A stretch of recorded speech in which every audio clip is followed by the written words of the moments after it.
The fog rolled in from the moors like a living thing, thick, gray, and choking the world beyond the iron gates of Ashmore Hall.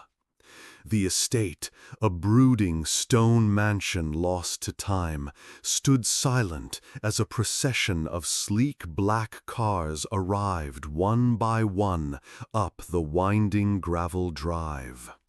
It was October 1952, and the Cold War was no longer just an echo across the Atlantic. It was a storm cloud overhead. Cecily Marwood watched from the second-story window, a porcelain cup of tea trembling ever so slightly in her hand. Her graying hair was tied in a chignon, her eyes alert beneath the calm surface of her face. Once a codebreaker at Bletchley Park, she had spent the war years deciphering Nazi secrets. Now she lived a quiet life in semi-retirement, until the telegram came. Invitation to closed diplomatic symposium at Ashmore Hall. Topic: Soviet defection. Attendance essential. Sir Archibald Quince. She had known Archibald in another life, when the stakes were similarly cloaked in politeness and poison. Now, she suspected, they were higher. By evening, 7 guests had arrived and were seated around the long mahogany table in the hall's oak-paneled dining room. A fire crackled behind them, casting long shadows across crystal and silver. Sir Archibald Quince, their host, rose with a port glass in hand. "Ladies and gentlemen," he said, his voice clipped and formal, "we find ourselves in unusual company tonight. You have all been brought here for one reason: the safe reception and debriefing of Nikolai Vetrov, a Russian defector of considerable importance. He is due to arrive within the hour." Cecily noticed the shift in the room. Across the table, Captain Lionel Stokes, stiff in his army uniform, grunted without smiling. Next to him sat Dr. Felix Hawthorne, nervously adjusting his round spectacles, a napkin trembling in his lap. Madeline Blackwood, young and sharp-eyed, scribbled notes on a reporter's pad. To Cecily's right, Monsieur René Delacroix, the flamboyant French diplomat, smirked slightly, as if amused by the proceedings. Then there was Elena Vetrov, dark-haired and elegant, silent until now. She stared blankly into her wine, her fingers coiled around the stem. "I thought," Elena said quietly in perfect English, "my husband was already here." Archibald cleared his throat. He was delayed. British intelligence is escorting him personally. The tension did not lift even as the main course was served. "I find it rather quaint," Madeline said, twirling her fork, "that we're all pretending this is just a dinner party, when really it's a Cold War masquerade." Captain Stokes scowled. "It would be wise, Miss Blackwood, to remember that not every guest is here to play games." Madeline didn't blink. "That's exactly why I came." Across the table, Felix Hawthorne coughed nervously. "So, is it true, then, that Vetrov plans to hand over the Karpov files?" "Elena?" Cecily asked gently. Elena looked up. "My husband does not trust easily. Not since the KGB killed his brother in Kiev. He told me, if I vanish, do not believe it was an accident." The room chilled. Just before midnight, the storm outside reached its peak. Rain hammered the windows. A car engine growled in the distance, then faded. Footsteps echoed down the corridor. The door opened, and a tall man stepped inside, his face angular, his hair wet with rain, his gray overcoat clinging to him like a second skin. Nikolai Vetrov had arrived. He gave a short nod to the room. "My apologies," he said in a thick accent, "for being late. I believe you were expecting secrets." He refused food, asked for a glass of vodka, and stood near the fire as the others watched him like hawks. "I will speak in the morning," he said flatly, "but know this, I have enemies in this room, perhaps more than one." And with that, he excused himself and disappeared down the corridor, his footsteps fading behind the creaking floorboards. That night, Cecily lay awake as thunder cracked across the sky. She replayed the dinner conversation again and again. Nikolai's voice, Elena's silence, Archibald's forced smile, Madeline's prying eyes. Sometime near dawn, the rain stopped, and with it, the stillness grew heavy. At breakfast the next morning, Nikolai Vetrov did not appear. A knock on his door went unanswered. The staff had not seen him. The room was undisturbed. His coat was still on the hook. His suitcase stood by the door, packed neatly. But the man was gone, vanished. From a locked estate with 12-foot iron gates, no telephones, and a single road blocked by the storm's fallen trees. Cecily Marwood stood in the doorway of his room, staring at the untouched bed, the unopened window, the closed wardrobe. And she knew one thing for certain. Nikolai Vetrov had not simply vanished. Someone had made him disappear. And one of them was lying. The sun never truly rose that morning. Only a gray haze settled over Ashmore Hall, casting long, uncertain shadows into the marble corridors. Rainwater clung to the mullioned windows like tears. Somewhere in the west wing, a clock ticked solemnly, unaware that time itself had begun to matter. Lady Cecily Marwood pressed a handkerchief to her lips as she re-entered Nikolai Vetrov's room. She had seen many things during the war: half-burned telegrams, hollow-eyed prisoners, and men too clever for their own salvation.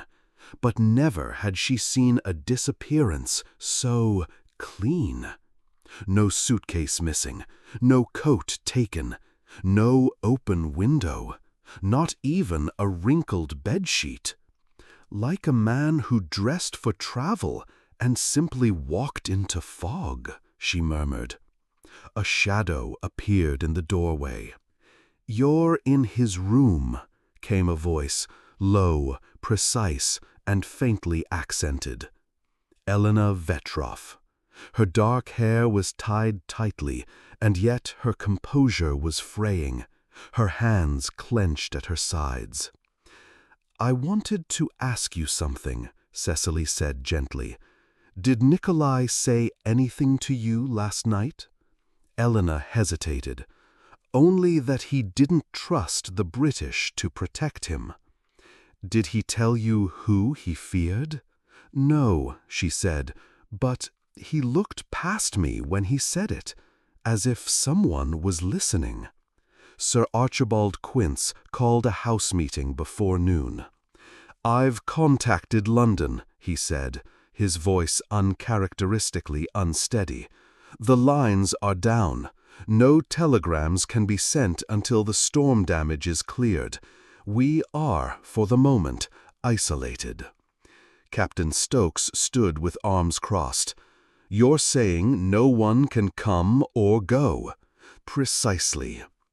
"Then we're dealing with a locked-room disappearance," said Madeline Blackwood, eyes gleaming. "Delicious." Stokes shot her a glare. "This is not one of your novels, Miss Blackwood." "No," Cecily said, stepping forward, "but it has all the hallmarks of one. A vanished man, no forced entry, 7 possible suspects, one of whom likely has blood on their hands." The room froze. "Lady Marwood," Felix Hawthorne stammered, "you can't seriously believe—" "I'm not accusing anyone," she replied, "but I will be investigating."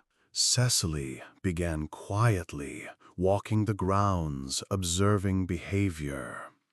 Her first stop was the library, where Felix Hawthorne was nervously flipping through a volume of Pushkin. "You were quite talkative at dinner," she said, "for someone who claims not to speak Russian." He looked up, startled. I studied the language years ago for my dissertation." "Yet you said last night you didn't understand a word Nikolai said under his breath." He blinked. "I must have misheard." She let the silence linger. "Where were you between midnight and 3 a.m.? "In bed, reading." "What book?" He paused. "Jane Austen." "Which one?" He fumbled. "Emma." She nodded, not writing anything down. Next, she caught Captain Stokes in the drawing-room, cleaning his pipe. "You were military intelligence during the war, weren't you?" she asked. "I was with MI6 briefly, Balkans Division." "That explains your Serbian accent when you pronounced Vetrov last night." He said nothing. "You didn't like him." "I don't like traitors." "Is that what he was?" Stokes lit the pipe. "If a man defects once, he can do it again." "And yet he vanished before giving us any information. Curious timing." "Curious," he echoed. Cecily noticed the faint smudge of mud on his boots, fresh mud, despite the fact that no one had stepped outside that morning. She found Madeline Blackwood in the conservatory, typewriter perched on her lap. "You're writing the story already?" Cecily asked. "I write to think. That's all this is. Notes." "Do you think he's dead?" Madeline looked up. "If he isn't, he's hiding. But why pack his suitcase? Why fold his shirts?" "Unless someone packed it for him." Madeline narrowed her eyes. "I'm not the enemy, Lady Marwood. I didn't come here to kill anyone." "No," Cecily said, "but you came looking for something dangerous, didn't you?" The girl said nothing. Monsieur Delacroix was sipping sherry alone in the study, gazing at a Van Dyck painting. "You're a diplomat," Cecily said. "Why involve yourself in an intelligence defection?" "My government has interest in all defections, especially Russian ones, but I am here unofficially." "You brought only one bag?" "Oui." "Then why is there a second suitcase in your wardrobe?" He blinked, just once. "I cannot answer that." You mean you won't? He sipped his sherry and said, You assume the Russian vanished of his own will, but perhaps he was never truly here. As the afternoon wore on, Cecily stood once again in Nikolai's room. This time she checked the fireplace. Among the ash and cold cinders, she spotted a half-burned scrap of paper. Carefully, she retrieved it with silver tongs. Operation Drakon. V. Compromised. Agent inside. The edges were charred, but enough remained. Beneath it, she noticed something else, something no one else would have seen. A smudge of blood on the edge of the fireplace stone. Small, almost hidden, but enough to suggest a struggle, and perhaps a murder. Then came the scream. It rang through the halls like a shot, sharp, high, and unmistakably feminine. Cecily raced toward the source, along with the others. In the upstairs corridor, just outside the linen closet, Madeline Blackwood lay crumpled on the floor, her notepad torn, her fingers scraped. "Elena," she gasped, she pushed me. She tried to take my—" Then her eyes rolled back, and she fainted. For a moment, no one moved. The stillness was absolute. Only Madeline's labored breathing stirred the air in the narrow corridor. Cecily knelt beside the unconscious journalist, examining her scraped palms, the bruised shoulder, the torn edge of her notepad. "She's been in a scuffle," Cecily murmured, "likely pushed against the doorframe. But why?" Captain Stokes appeared behind her, eyes sharp. "Did anyone see Elena Vetrov?" I did," Felix Hawthorne stammered, stepping forward. "She ran past the East Gallery only moments ago. She looked frightened." "Not frightened," Sir Archibald corrected grimly. "Cornered."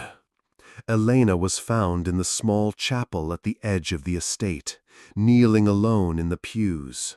Her black hair had come undone. When confronted, she didn't flinch. "You think I attacked her?" she asked softly. "Why would I do that?"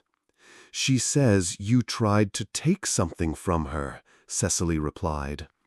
Elena looked up with haunted eyes. "Her notes.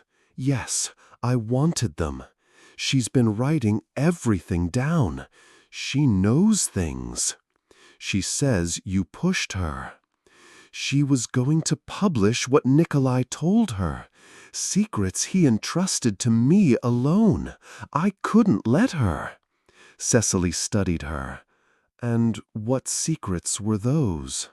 Elena hesitated. Then, "He was being watched, even here. He thought one of you wasn't who they claimed to be." Madeline regained consciousness under Dr. Hawthorne's supervision. "She was desperate," the journalist whispered. "Tried to snatch the pad from me." "What was on it?" Cecily asked. Madeline pulled the pages close. "Last night, I saw someone slip into Nikolai's room after he left. I didn't recognize the figure at first, but—" She paused. "But now I'm almost sure it was Delacroix." When confronted in the smoking lounge, Monsieur René Delacroix showed little surprise. "So she remembers, eh?" he said with a tired smile. "I did enter the room, but not to harm the man." "Then what?" Cecily asked. "I placed a decoy folder, a fake dossier full of lies. My orders were to ensure that if Vetrov turned, he gave us false leads. The real information? That was stored elsewhere. Where? He hesitated. I suspect only his wife knows that now. Later that evening, Cecily returned to the scrap of paper retrieved from the firelace. Operation Dracon, she whispered aloud. The others gathered around. British code? Felix asked. No, Archibald said grimly. Soviet. It's a counterintelligence program, rumored to involve the planting of double agents deep within MI6. Are you saying Vetrov uncovered one? Stokes asked. Cecily looked down at the note again. Agent inside. Yes, she said. He had proof someone here isn't who they claim to be. In the early hours of the next morning, as the storm finally began to break, Cecily returned one last time to Vetrov's room. Something had been bothering her, a feeling of misdirection. Why fold the shirts? Why leave a suitcase packed? And then it hit her. She opened the suitcase again and gently peeled away the lining at the bottom. Hidden beneath the false bottom was a microfilm canister, cold and metallic. Inside, several frames of tiny documents. Names, code words, a blurry but legible label. MI6 operative 947 Sable, active in London. French origin, embedded 1949. She stared, then whispered, Delacroix. But when she returned to confront him, Delacroix was gone. His room was empty, the wardrobe open. A rope of bedsheets tied to the window led down to the ground. Gone, vanished into the morning fog. But he wasn't the only one missing. Captain Stokes discovered something else. Elena Vetrov's suitcase was gone, along with her coat and a small leather-bound notebook Madeline had been using. 2 disappearances in a locked estate. Cecily stood at the gates of Ashmore Hall as dawn broke over the moors, her face unreadable. Not one traitor, she whispered. 2. The mist thinned with the rising sun, revealing the pale green sprawl of Ashmore's gardens beyond the estate walls. But no trace of Renee Delacroix or Elena Vetrov. They had vanished. The estate was still sealed. The road remained impassable.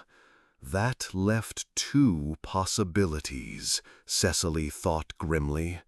Either there were hidden exits beneath the hall, or someone had helped them escape. Inside, tensions turned to accusation. "This is outrageous!" Felix Hawthorne barked. "The woman was part of it all along. She was never a refugee. She was Vetrov's handler." "No," said Madeline, pale and shaken. "She was scared. She told me she wanted to flee. Yes, but not with Delacroix. She didn't trust him."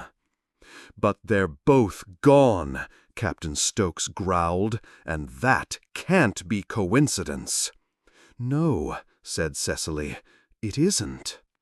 Cecily began her search in the oldest part of the hall, the West Wing, once a monastery centuries earlier. There, behind the library's paneling, she found it. A narrow, musty corridor leading to a concealed chamber, cold and damp, with an iron door rusted at the hinges. Inside, a dusty lantern and torn boot prints in the floor suggested recent passage. And in the corner, something even more compelling. A crumpled handkerchief with initials embroidered in gold thread. E.V. Elena was here, Cecily murmured, and someone else had followed her. The next discovery came by accident. While Sir Archibald was inspecting the wine cellar for signs of forced entry, he noticed a peculiar draft behind a stack of crates. Moving them aside revealed a stone wall with a hairline crack. With help, they pried it open and recoiled at the stench. Inside, in a bricked-off niche no wider than a coffin, lay a man's body, crumpled, twisted, eyes wide open. Cecily approached, face hardening. "It's him," she whispered, "Nikolai Vetrov." The shock rippled through the estate like a second storm. "No signs of blood," Dr. Hawthorne muttered. "Likely smothered or strangled. The body was hidden quickly, likely within an hour of death." "But why fake a disappearance?" Madeline asked. "To delay us," Cecily said, "to create confusion. Whoever killed him needed time to escape or to destroy evidence." Captain Stokes clenched his fists. "And now Delacroix and Elena are both gone." But Cecily shook her head. "No, Delacroix killed Vetrov, I'm certain now." "And the woman?" Archibald asked. Cecily hesitated. "Elena knew too much, but she didn't run with Delacroix. She ran from him." Back in her room, Cecily examined the microfilm again. She projected the final frames against the wall. Names, locations, assignments, and one final note just visible in the corner. "If I am dead, seek the wolf. V." "The wolf?" Madeline whispered over her shoulder. "What does that mean?" Cecily turned slowly. "It's a code name. MI6 knew of a deep Soviet plant, a master manipulator, codenamed Volchitsa, the she-wolf. You think Elena?" "No," Cecily said softly. "I think she was chasing the wolf, too."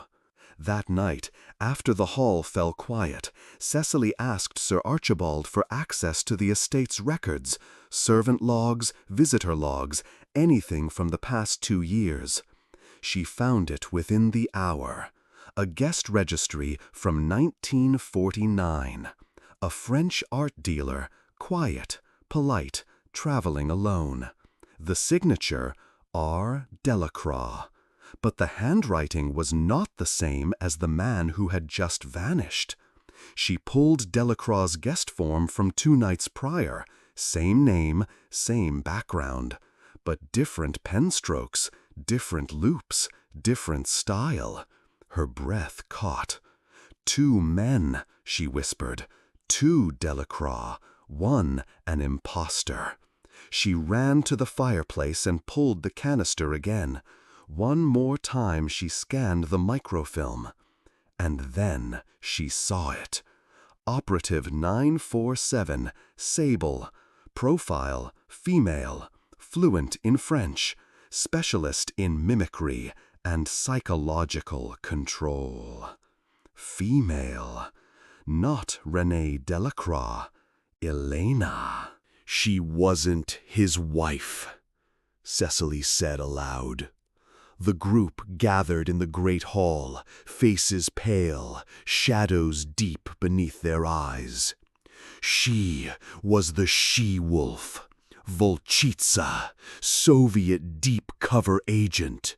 She used Vetrov, used us all. But she was being chased, Madeline said. She looked terrified. She was faking. Vetrov realized who she was and planned to expose her. So she killed him, hid the body, then pinned the escape on Delacroix and vanished with the intel. Sir Archibald exhaled, shaken. And now she's out there, with everything. Cecily nodded. The wolf has slipped the noose again. 3 weeks later, a telegram arrived at Cecily's London flat. To Lady Cecily Marwood. From Office of British Intelligence, Vienna Division. Subject, intercepted message. She is in Vienna, using a new name. The trail is fresh. And beneath that, in pen, Operation Dracon is not over. Neither is the hunt. Thank you for watching until the end. If you liked this video, don't forget to like, share with friends, and subscribe to the channel so you don't miss any news. There's a lot more coming, so stay with us. Until next time.